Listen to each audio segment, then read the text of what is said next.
Just watching a video by Skeptical Heretic called 20 More Minutes of Harris, and it's one of a series that he's been doing, that you've been doing there, Skep, about Sam Harris and moral landscape, objective morality, that kind of stuff. Yeah, I mean, it's fascinating stuff. I mean, it seems to me that one of the things that's happening there, and I may be wrong here completely, but it seems to me it's something to do with different understandings of what what objective means.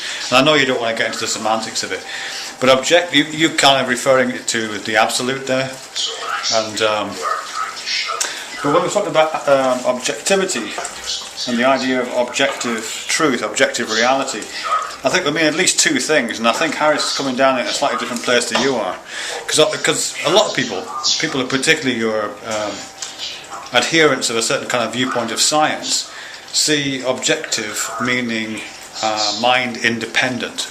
Objective reality is reality without people in it, because people are subjects, and subject brings subjectivity. So if you want to remove subjectivity, you remove the subjects, let the world be sterile, let it be mind-free for a moment, and then see what kind of truths appertain in that world. Which kind of makes sense, or at least appears to make sense. But, I mean, the fact is that we don't ever appertain the world without minds in it, we never can. And the question of whether it has any kind of coherent existence at all, any kind of existence we can talk about without mind, and it's kind of a moot point, because we'll never ever be able to access that, kind of by definition. So, so when we talk about mind as mind-independent reality, what we're really talking about is a certain kind of universalism, a certain kind of universal agreement between our the kind of cognition we have, the kind of sensory information that we gain from experiencing the world, that via our instrumentation possibly, but nevertheless ultimately resolving itself to completely coherent individual experience. That thing that we call mind-independent reality, which we, as I say, use as coterminous with objectivity, objective reality, is that part of the world which is exactly the same on every single measuring instrument. There's no variation in what will appear in your mind as what will appear in my mind. We both stare at the same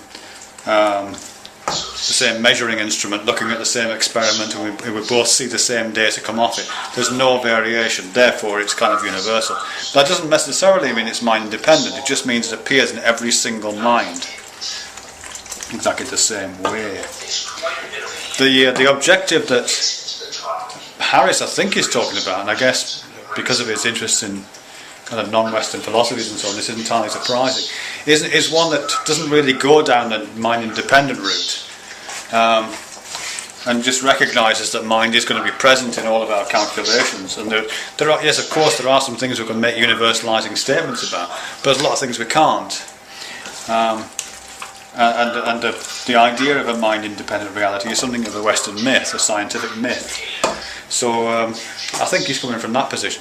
But it becomes particularly pertinent, I think, when he's talking about morality and other things like sentience, consciousness, pain, all the things that make life interesting, really.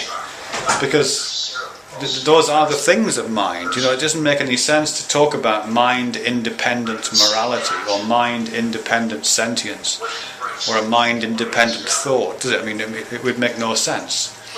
A mind-independent mind. It's like talking about a light-independent light meter or something. I mean, there's no coherence to that thought. So I think it does, in some ways, it does come down to a definition of what objective means, and this idea of the absolute, which you put in there at the beginning of that, I'm not altogether sure is helpful, really. Partly because it figures in religious discourse so much. The absolute unity of being, for example, is one of the terms that features there, which is a kind of quasi-scientific, quasi-religious term that people like Andrew Newberg use to talk about particular kinds of religious states. Anyway, back to my curry.